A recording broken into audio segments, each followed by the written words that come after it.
Zach LaRue is red hot in Milwaukee right now. What's it going to take for him to earn a call up to Smashville?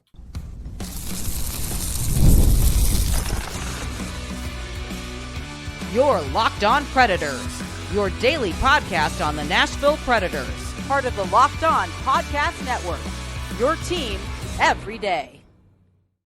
Well, hello, everybody, and welcome to another episode of the Locked On Predators podcast, part of the Locked On Podcast Network, now the #1 sports podcast network.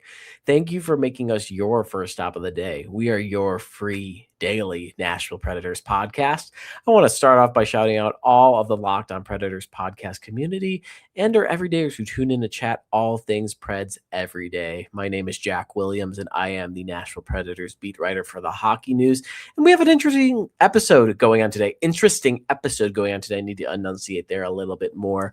We're going to be talking about kind of all the things happening around the Preds, guys that could be contributing to the roster, who deserve opportunities, guys who've be coming up in the future, and things happening in the community around. And that's going to start off with Zach LaRue. We all know Zach LaRue. Finally got that pronunciation down for y'all. And he has been red hot in Milwaukee right now. But let's start off at the beginning of the year. Let's start off the first time we saw him, which was last year. Got a call up, really became a regular here in Nashville last season, kind of took on a little bit of a bottom six enforcer role a little bit, was one of the guys that was logging heavy penalty minutes alongside Michael McCarron, Michael Bunting, and those guys. Coming into this season, into training camp, he knew that there were young guys gunning for his spot, and he knew he was going to have to work in order to earn that. Said that verbatim. Unfortunately, those young guys did take his spot, and he started the year off in Milwaukee, was playing really well in Milwaukee, started the year, earned a call up to Nashville. And prior to his time in Milwaukee, did spend some time injured. When he earned that call up to Nashville, he was scratched, I think, in the 2 games that they had him, the 1 game they had him, and then he was placed on injured reserve. Just some bad timing there. Seemed like the kind of shared opinion was that there was a injury that he had prior, dating back to training camp and then into the regular season, that was kind of going on and off. It seemed like he had really re-aggravated it during the time in November, but returned back in Milwaukee, and he has been electric throughout this entire season so far. He has 18 points in 15 games, and he has 7 points in his last 2 games. He had 3 points in Milwaukee's game against Grand Rapids, and they had 4 points against their game against the Manitoba Moose. I just said against twice. I don't know why. And he's just been rolling. A lot of it has just been playmaking. You know, he might not be capping off the scoring constantly, but he's been setting up goals. He's been there, which is really good because that just shows his depth as a player, especially one of the younger guys a little bit more, or one of the older younger guys, if that makes any sense. One of the guys that has been in Milwaukee for a while is not really a veteran, but is young enough to where he's still trying to earn his stripes and get up to be in Nashville as a regular. He's really starting to show his depth in that game, and that is massive right now in Milwaukee, and just being a playmaker. And the biggest thing that stands out to me is his penalty minutes have been really low this year, outside of one game against the Texas Stars where he had 19 penalty minutes. So that jetted out a little bit. But outside of that, he only has 8 penalty minutes outside of that game. That is massive in talking about his development and what he could potentially do up in Nashville if he earns that call up. As I mentioned last year, he was kind of an enforcer, a guy that was in and out of the penalty box a lot, wasn't afraid to drop the gloves, and that's fine, but really didn't find his offensive touch. Now we're seeing a Zach LaRue that is really getting going, really seems comfortable out there, and has just been a star out in Milwaukee. Man, that entire team has been playing so well, and he has just ignited that. He's discovering his identity with this team, and it's going to be massive if he gets a call up to Nashville.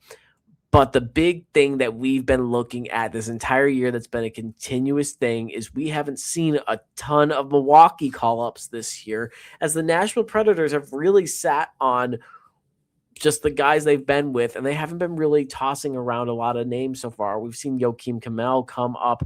Matthew Wood started out the year down in Milwaukee, earned his way back up. Reed Schaefer earned a call-up as well, but not the regular load of names that we see constantly too. I mean, it seems like, especially in a team that's in a rebuild sense, we haven't seen as many guys in Milwaukee as we would have expected.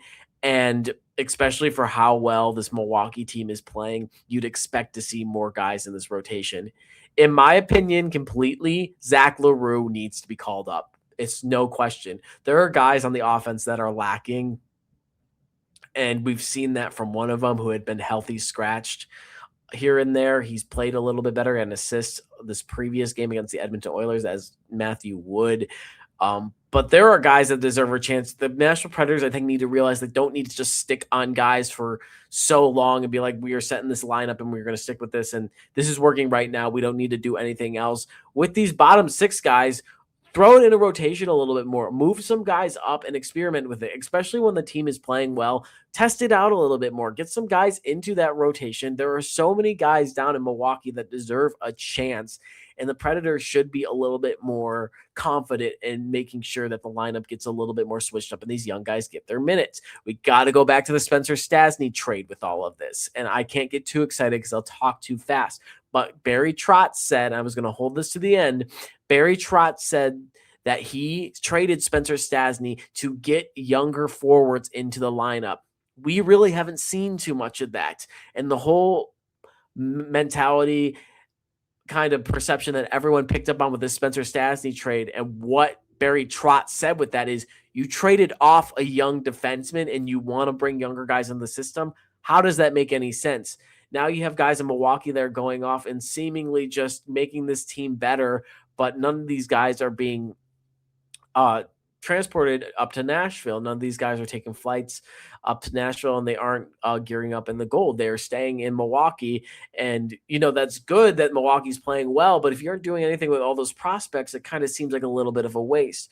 But talking about that and what kind of moves can be made by the Predators, talking about who can be moved down to Milwaukee, who needs some time down to develop, and who has earned the chances down with the Admirals to come up and be with the Predators. I have a list of few names here. Reed Schaefer pops up a little bit more with me. Yes, he's playing well. Yes, he's a young guy that's doing well. He had a good spurt as soon as he got here. Play has kind of slowed down a little bit more. He's a guy that's confident getting the net. Big Red, I believe, is his nickname here. But I mean, again, the Predators don't need to stand on this whole thing of, once we bring a guy up, they don't move.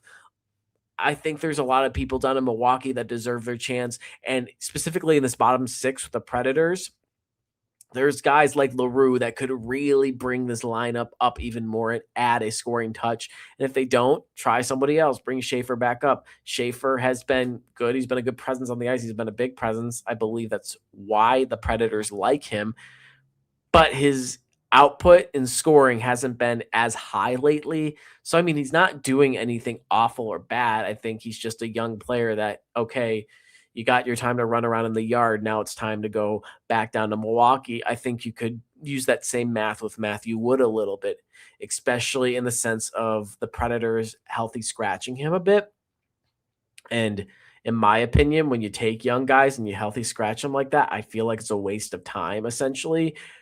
And having Matthew Wood sit 2 games to watch, which Andrew Brunette said, it's better for them to be skating and playing than just sitting there in the press box with a box of popcorn watching the game. Like, he needs his reps. It's good for him to develop at watch. If he's not playing to his stature, send him down for a few games. Have another guy jump up and get a chance here. And if Wood's playing well in Milwaukee, said guy, whoever it might be, is not doing well in Nashville, then switch it out. Make it competitive. That's my whole thing. Don't just sit guys here and there or just leave guys in one place and not move around. Like, be a little bit more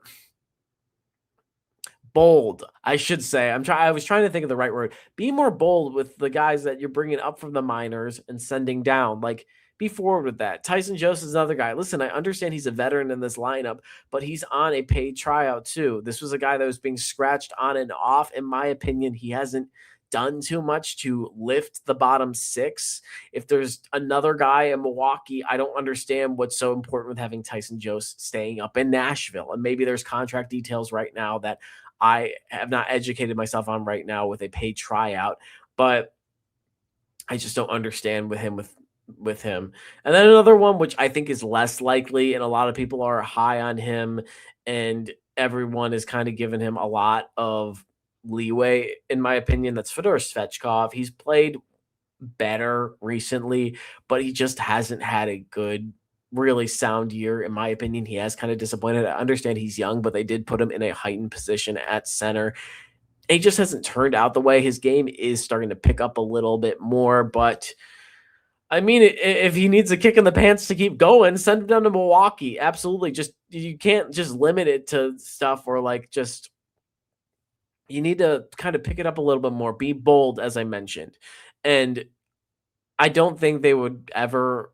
I don't say something would really bad with Svechkov's game would really need to happen in order for them to send him down to Milwaukee. But I don't really see it happening. But it's just the whole mentality of if somebody's not playing well, it's like it's not one of your all-star players, it's a bottom six player. Don't be afraid to send him down to the minors. It might shake a few people up. But if it's for the point of, hey, this person is playing really well in Milwaukee, we want to give them a chance up in Nashville and potentially lift this lineup even more, go for it. And then finally, I know this is a Zach LaRue segment, and we talked a lot about him here, and he does deserve his chance completely, and that is the shared opinion here in Nashville. Y'all know what I'm going to talk about. Ryan Ufko. Move him up, put Justin Barron down in Milwaukee. I don't know what more this guy needs to do in order to earn a chance other than get traded and go to another team and have a chance there. He has 35 points in 33 games. He's already passed his 72-game total from last season. He's tied for sixth in the AHL in points and still leads all defensemen in that league.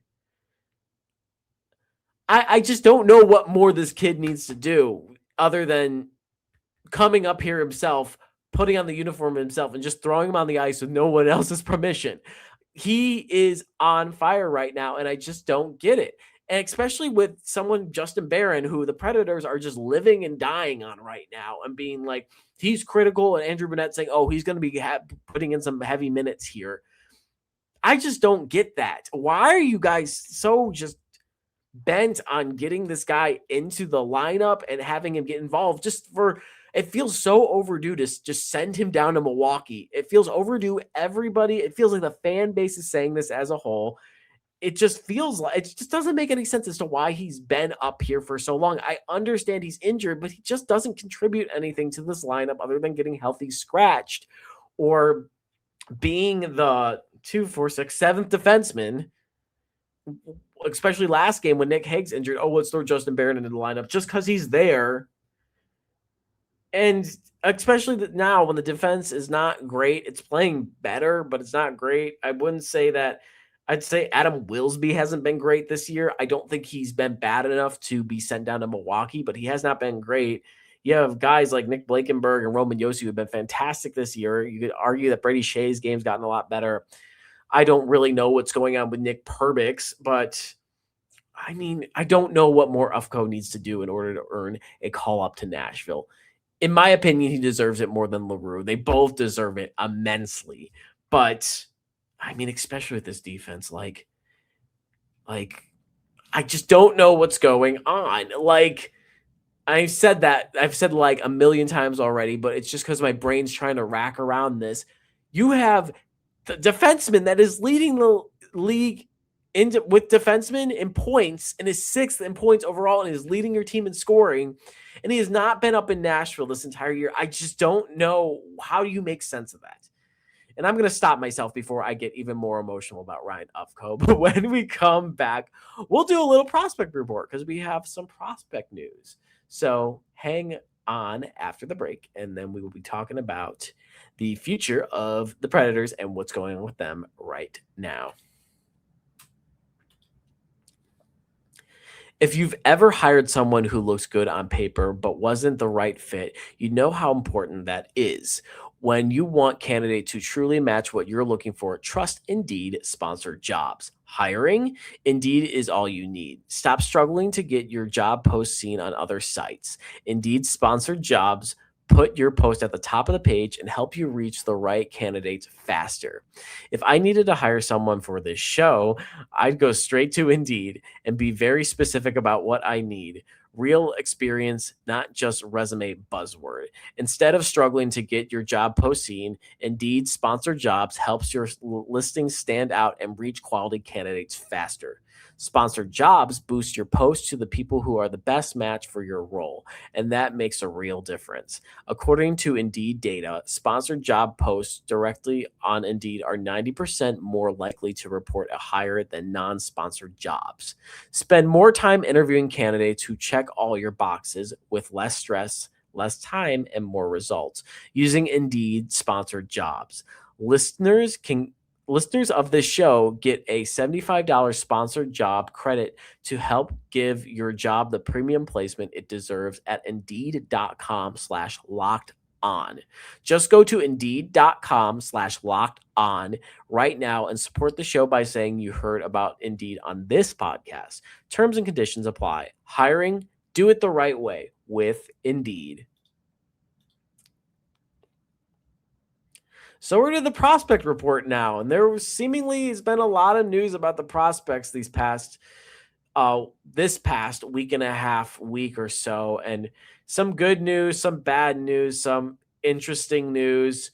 We got it all in talking about the future of the Preds. So let's start off with the best news that we have so far. That's Aiden Fink.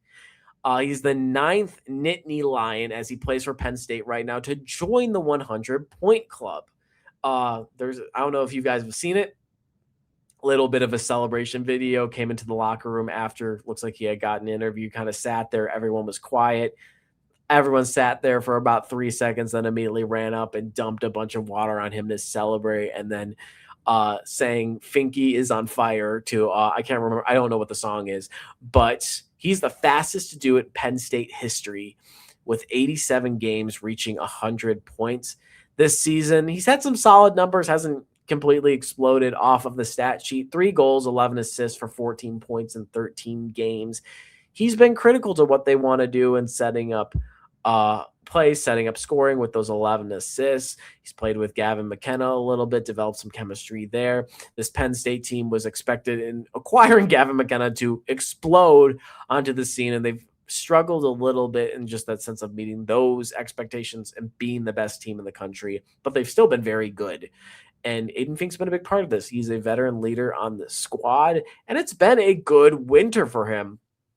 If you guys remember, we talked about him in the Spangler Cup, which is a tournament that is hosted in Davos, Switzerland each year, and he played for the U.S. Collegiate Selects. He is not from the United States. However, he plays college hockey in the United States. He's originally from Calgary, but he had 4 goals, 4 assists, 8 points in 4 games played in that tournament. That earned him all-star status in this tournament. And y'all, this isn't like World Juniors. They were playing against like full-grown men. They were playing against actual professional team. Canada had a select team there, and if you look on the roster, it's like AHL, ECHL, like professional players on this roster, this U.S. college select team. These are kids on this team.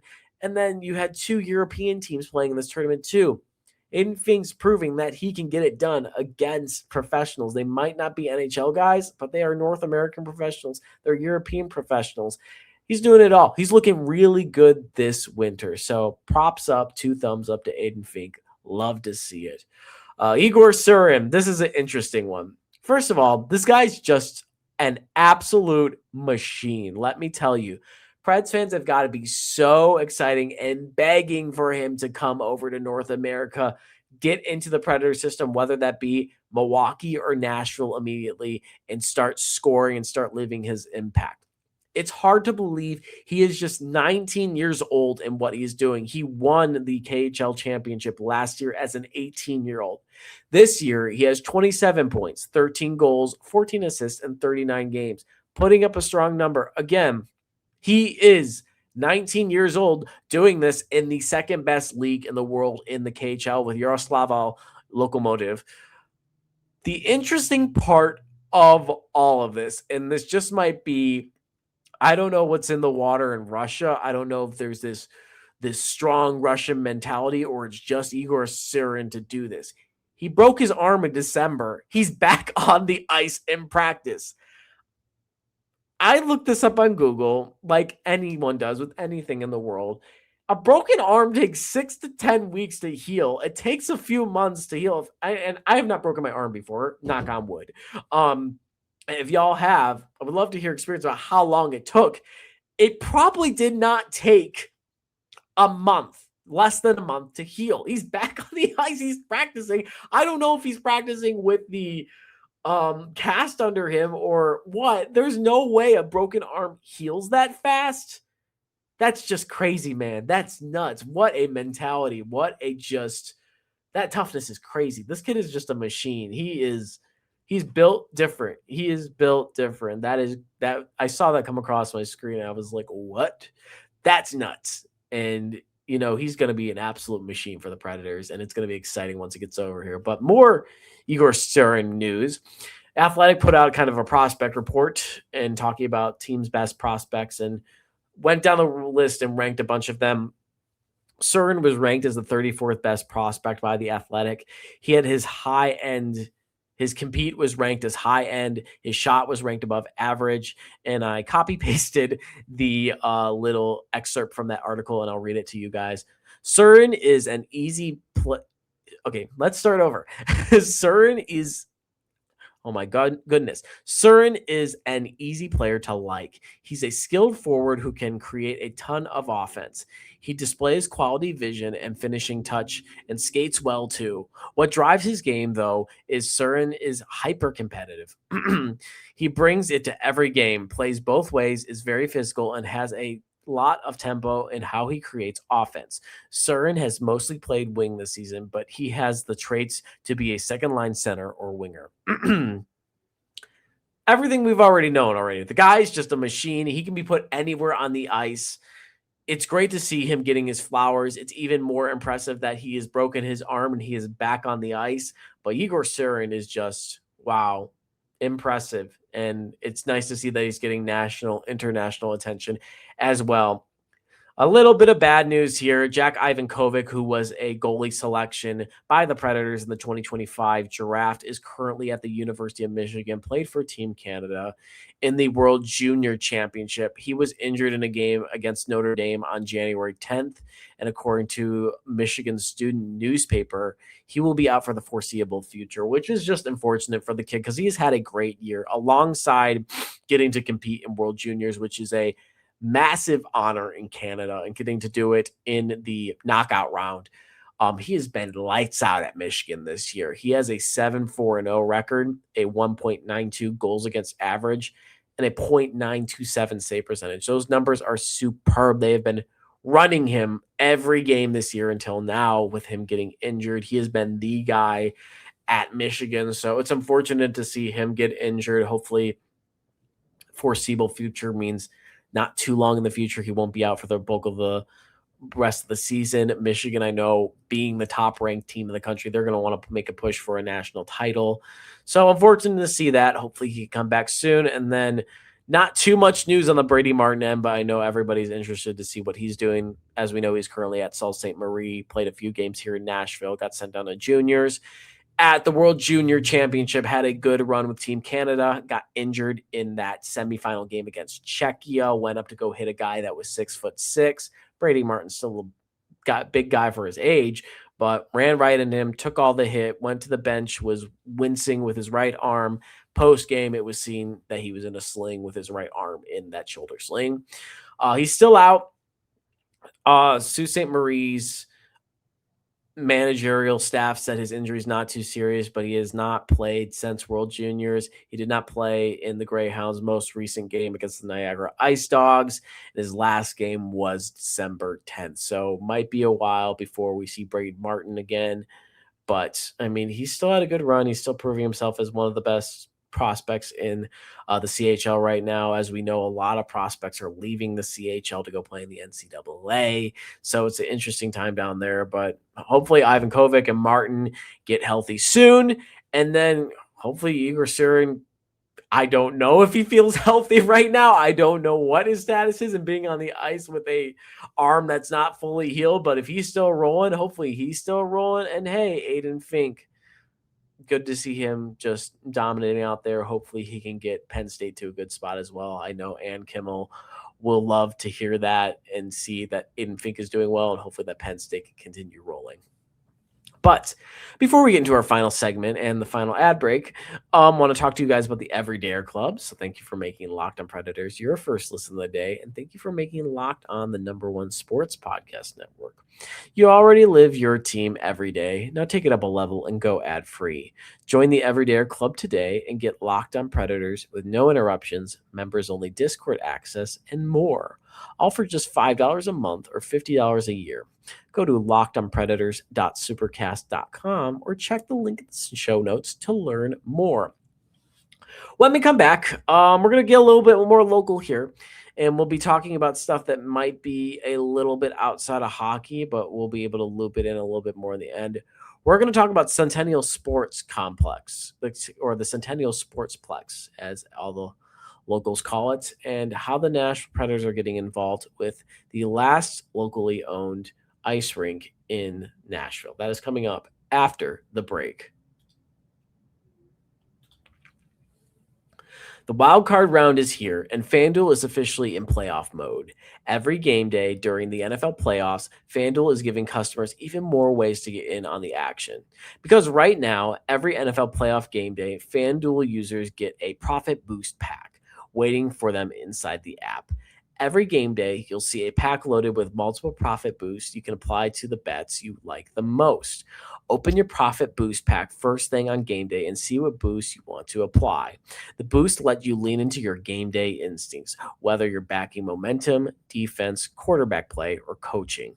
The boost give you more juice on the bets you already like instead of forcing you to bet on something new. Every play feels bigger, and the boosts make your bets feel that way too. You make your picks, then apply your profit boosts to go after even bigger payouts while the playoffs get rolling. So visit FanDuel, an official sportsbook partner of the NFL, and grab your profit boost pack every NFL playoff game day.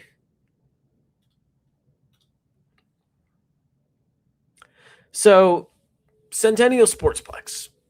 If you guys live in Nashville, you have to know what it is. And if you're involved directly in the hockey community in Nashville, whether you've played or you have kids playing or you know people who play, Centennial SportsPlex got to be common knowledge. This is the place where the Predators play. And before I get into all this reporting is from Alex Daughtry from the Tennessean.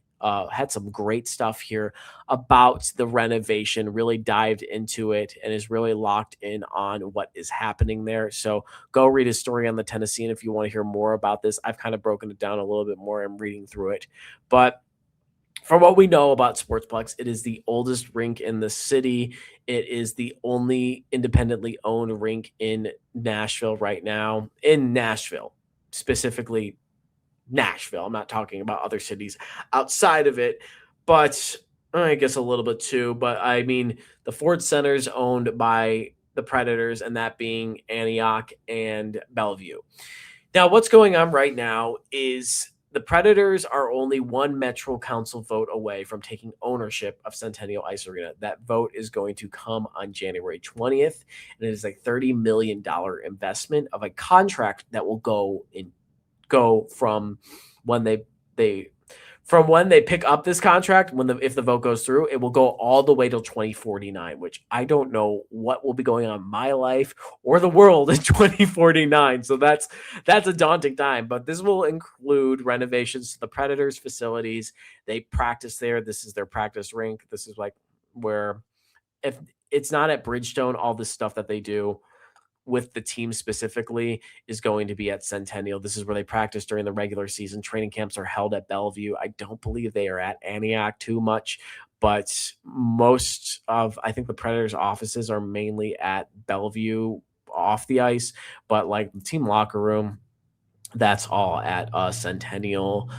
All that stuff is at Centennial Rink, and it's been there for a very long time. And then a locker room for Tennessee State, their home locker room will be there at Centennial Ice Arena. This is included within the renovation. And as we know, the Predators are playing a large part in funding Tennessee State's efforts to become a Division I hockey program, which that's been an interesting story in its own of this team having to delay that process continuously. And I think from what I remember, the last update is they want to get it started next season with a Division I program. I don't know. I don't think it was in the article that said that Tennessee State is going to be playing at Centennial. It said there was going to be a home locker room for them.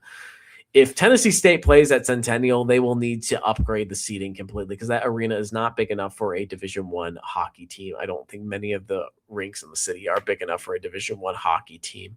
But in looking at what's being broken down with spending with the Predators into this rink, this is a $29.76 million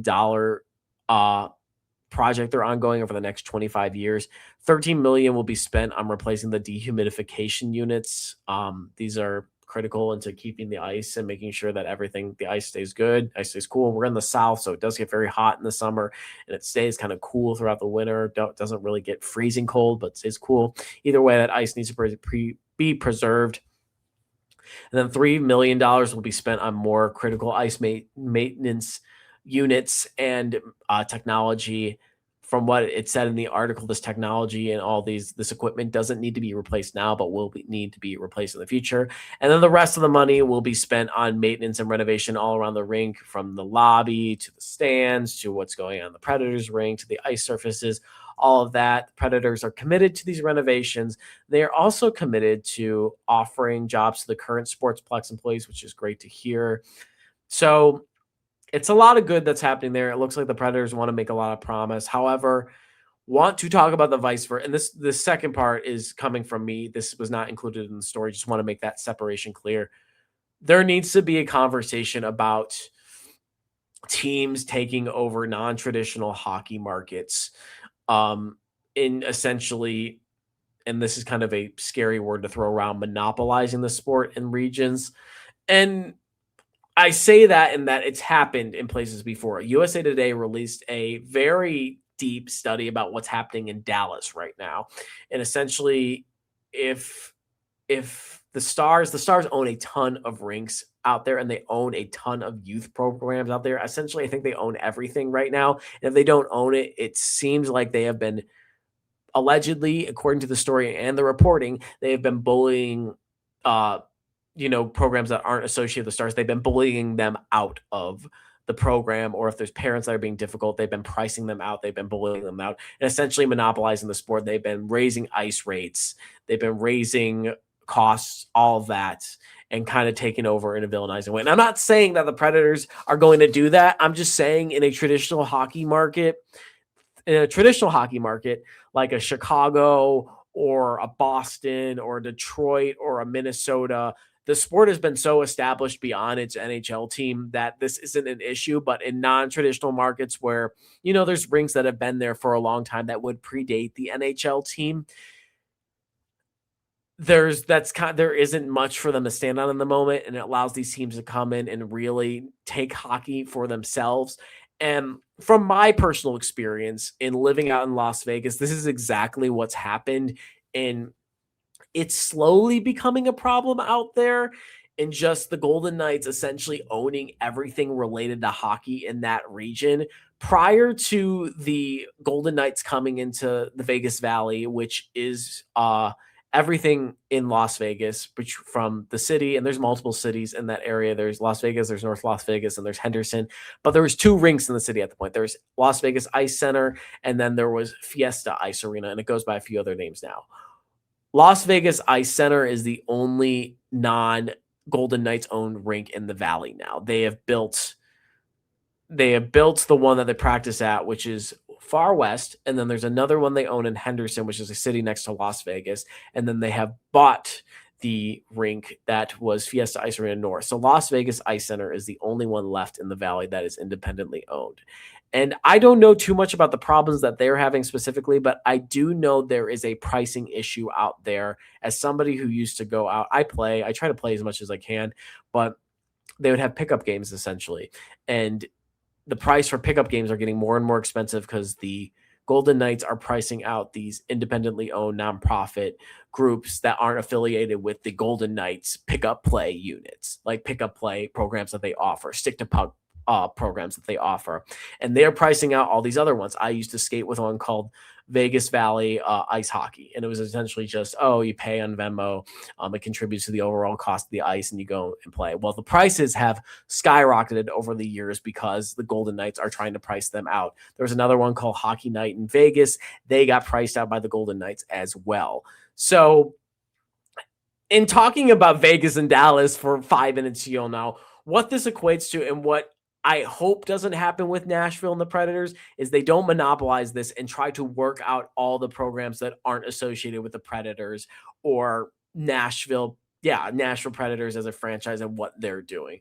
I think there's the youth hockey league that's been established here for years. Hopefully that doesn't get worked out of the picture. Obviously, there's a lot of people using the ice that are not affiliated with the Predators. Hopefully they don't get worked out of the picture. And more importantly, just with youth hockey, especially owned by the Predators, since especially with Nashville youth hockey, just making sure that those price points don't go up and the Predators are able to respect that and everyone is still able to play, enjoy the game without it being too much of a cost burden than it already is. The sport is extremely expensive, and hopefully, the Predators can commit to that value as much as they do with taking on Centennial SportsPlex and making sure that they are upgrading it, maintaining it, and most importantly, just making hockey open for everyone. Because that's the most important part of it. Everyone should have the opportunity to play this game.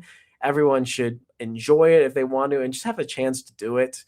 And I'm sorry to get my soapbox about this, but as someone who wants to see the game grow so much, and especially in a region like this where walking in the Centennial, it's really cool to see kind of a dated, older arena, and it feels like I'm kind of back home a little bit. It's nice to see, and it's nice to see that the game has been committed to for so long here, and that the community loves it so much. So, I mean, my hope is everything I just said is not going to come to fruition and that everything's going to stay the same and everything's going to be good. But it's just looking at patterns and such in non-traditional markets, just making sure that holding them accountable is important. So wanted to talk to you guys about that. I know it's not too Predators based and when we're talking about what's happening on the ice or the players or the coaches or anything like that, but this is something important. I know a lot of people that listen to this podcast are from the Nashville region, and from the Middle Tennessee region, or just from Tennessee in general, or even if you guys are from any of the non-traditional markets, just knowing this is important. And it's new and it's different, especially as I mentioned, coming from Chicago. But there's like 2 rinks owned by the Blackhawks, and every other rink is independently owned. And if there's duplicates, it's owned by like Callan or Callan. They own 2 rinks in the area, or I think Edge is another one. They own 2 rinks. It's not like here where every rink is owned by the NHL team here. So I'll get off my soapbox now. Just wanted to talk to you guys about that. I'm sorry if that was a little boring, but it's important to talk about. I love seeing the game grow. I care about this game immensely. And I think in a region here, it has a healthy growth pattern. The Predators have done a ton for it. It's good to see it grow.